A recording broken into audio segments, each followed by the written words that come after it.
Good morning and welcome to the new episode of Dr. Lamba's Awakening Call. It was the 15th of August for the Indians and the 14th of August for the Pakistanis that these two countries became free. And this is a day of celebration for both of them. It was 71 years back that on the midnight when the both countries became free, Pakistan chose to deem it as the 14th of August and India deemed it fit to have as 15th of August. And simply because the then Governor General of India, Lord Mountbatten, wanted to celebrate 15th of August when he had been victorious in Burma. 71 years back, these two countries saw the day of light. And on the midnight, the Indian Prime Minister said that it was a tryst with the destiny. That was a day when I think of that, read about that. Remember my own childhood. Thousands of the people lost their lives and their property. And in this pain and grief of the refugee camps, people moved. They were not sure whether it's good or bad. So 71 years is a proper time to take stock of what has happened. Has there been any introspection? Both the countries have achieved a lot. I do not deny it. Both are nuclear powers. Both have standing armies. Huge, strong. But while one is an economic power, the other is not so. Politically, the democracy has taken roots in India. It has not taken roots in Pakistan. As yet, there's every likelihood that the people will get tired of the tyranny of the armed forces and one day opt for democracy. But then, both the countries have yet to achieve a lot. Neither the dream of Qaid-e-Azam has come out to be true. Pakistan is not secular. It's not democratic. That's what he wanted. And it's not economic power, which it can be. India has yet to achieve the lofty ideals set up in the Constitution.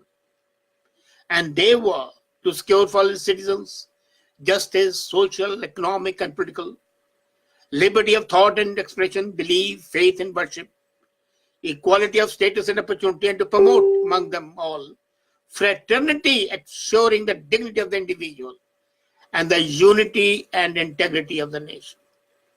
Has India achieved all that? India has been able to achieve, as I said, spectacular progress in space, in science, in IT, and overall in the economy, and is the fastest growing economy, and is likely to be the third largest economy shortly. But it has yet to travel a long route to achieve the fundamental goals of justice, liberty, equality, and fraternity. It's set for itself. Have we really been successful in doing what we wanted? And if we look at it, and now I'll concentrate more in India because I'm more conversant with India. Well, as I said, that till now Pakistan, despite its strong army, despite its being a nuclear state, is yet to come in the comity of nations as a free country and as a country which can be economically independent and not be a promoter of terrorism. People don't want terrorism anywhere, not in India, not in Pakistan, not anywhere in the world. But yet, the interested groups do promote terrorism. Now, coming back to India, I do not deny that the country has built dams, bridges, steels, IITs, large corporations. But when I remember the anti-Urdu agitation in 1967, which 200 people were killed, then Moradabad, and then the havoc in Delhi, where 10,000 people lost their lives. 1984, Babri Masjid, everything makes one weep. What's happening now? I'm not talking of the Bhawandi riots or of the Sikh carnage. I'm talking of that East Delhi at that time, was it any way better than when Nader Shah had invaded Delhi? He had put thousands of the people to the sword on March 22, 1739. And has it been done any better after that? The result would be no. Now let's come to that. Even today, lynching is taking place, and the Prime Minister Modi very clearly said that the lynching is not acceptable, whatever the cause may be, and that's what I realized. India made, according to them, the finest institutes, IITs, IIMs, highest centers of excellence. And if we consider the top 500 top education institutions of the world, only 9 Indian institutions are in them. China has 22, Korea has 15, and even tiny Taiwan has 11. Why is it that the ratio of the women in the working force is so low in India? Why is it that female feticide is still being carried on with impunity in Punjab and Haryana and Jammu and Kashmir and in Rajasthan? Why is it that 2-month-old and 4-month-old kids are being raped and killed? How did India fail in school, college, and university education? Why should it be that after 71 years of independence, one half of the school 12 students struggle with basic arithmetic in a country which believes itself to be universally capable? Is it possible? I do not deny, now lest some people should then accuse me, I do not deny the industrial achievement. I do not deny the impressive growth rate. I do not deny the manufacturing, the entrepreneurial skills, and ever growing prosperous middle class. That all is given. But I still feel that have we created a fair, just, and a humane society? I do not believe and accept the fact that a person should be lynched and killed only because he belongs to a different religion or he belongs to that category who eat beef. That's a personal thing. Nobody has a right to do that. And yet it's happening. Now coming to another thing, which is very important. And that is, when I meet people, or when I used to meet people, elder to me, I'm 75. But the generation before me always used to say one thing: it was better to be in the British Raj.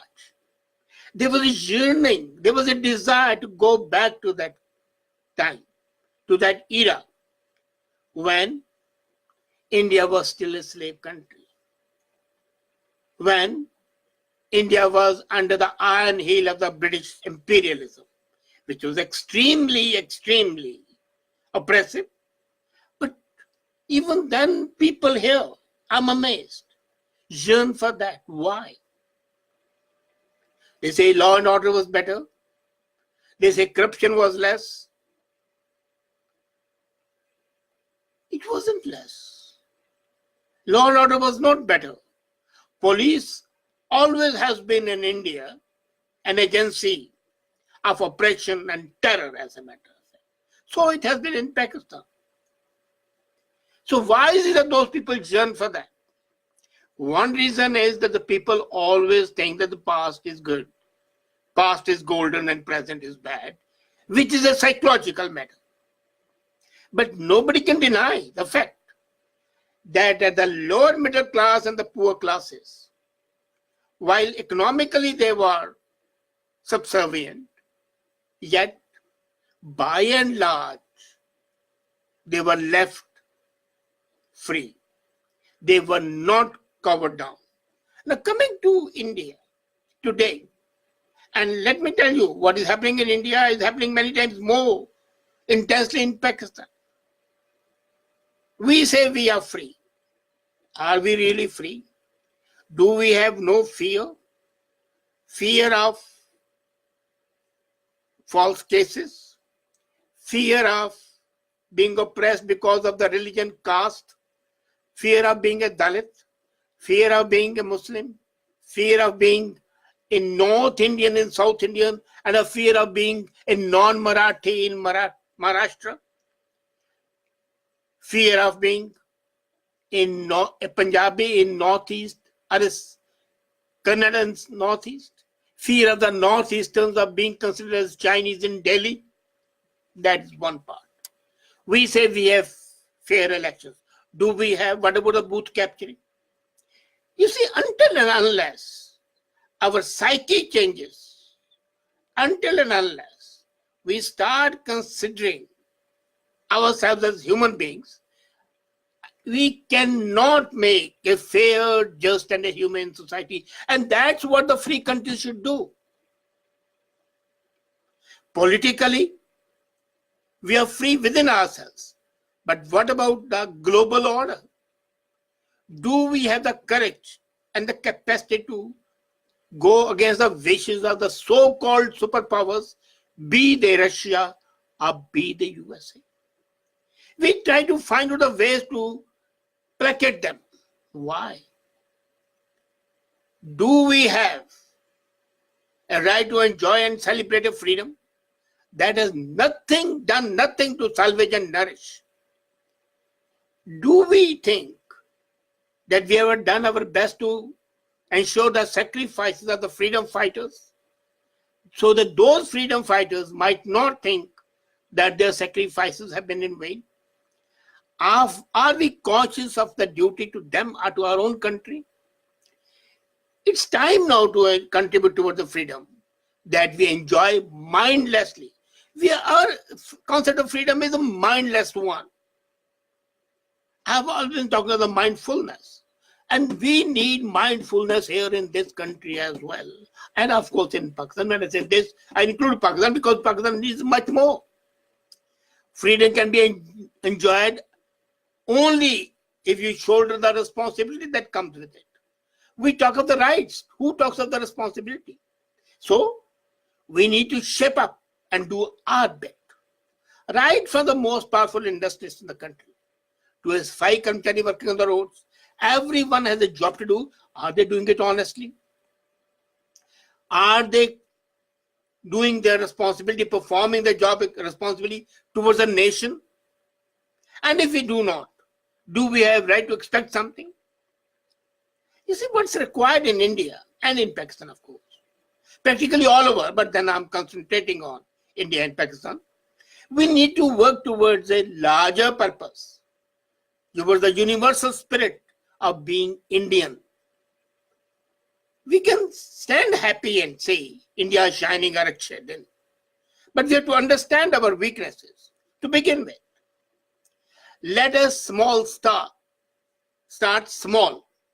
So start with ourselves, with our homes, our neighborhoods, people, animals, and the environment around us.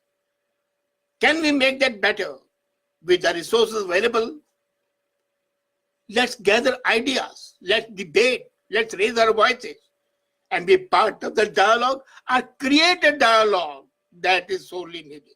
We don't have a dialogue today. It's a one-way talk. We listen to the politicians who have their own axe to grind. We need a dialogue, we need a conversation, we need a new narrative. As I said, let's start small. Let's look for the avenues that give us an opportunity to participate. And if there are no avenues, let's create those avenues. Let's insist that the government gives you the avenues. The society provides the platforms where you can hold peaceful, amicable dialogue for bettering the future. This is the responsibility which is of every individual, every human being. If it's of the government, it's of the individual as well. Most importantly, let's get rid of the fear that prevails everywhere in the country. It prevails much more in Pakistan, but it prevails much more in India as well. This fear makes you hold your tongue. And let's join the voices that can do something. Let's contribute to the strategic formation, the thoughts, ideas, let them prevail. And this ultimately, the atmosphere will be so surcharged with the new ideas that will change. Most important, do not consider yourself to be a small cog in the wheel. Do not think that you can make no difference, because that means you're giving up even before you begin. Every one of us matters. Let's learn our past and use it to boost the future, boost the present, and fuel our future. Again, I say, learn from the past, boost the present, and fuel the future. That way lies salvation for any country. India and Pakistan are no different. Be participative, be brave, be innovative. Let not the sacrifices of the freedom fighters go anyway. Let's not think that next year again we'll be saying we are failing despite all the progress, material and educational. Let's be successful as human beings. Create a firm, just, humane society. That's what's required. Thank you. And again, before I finish, Happy Independence Day, but with a word of caution, indulge in introspection. Think about creating a fair, just, and a human society. Thank you.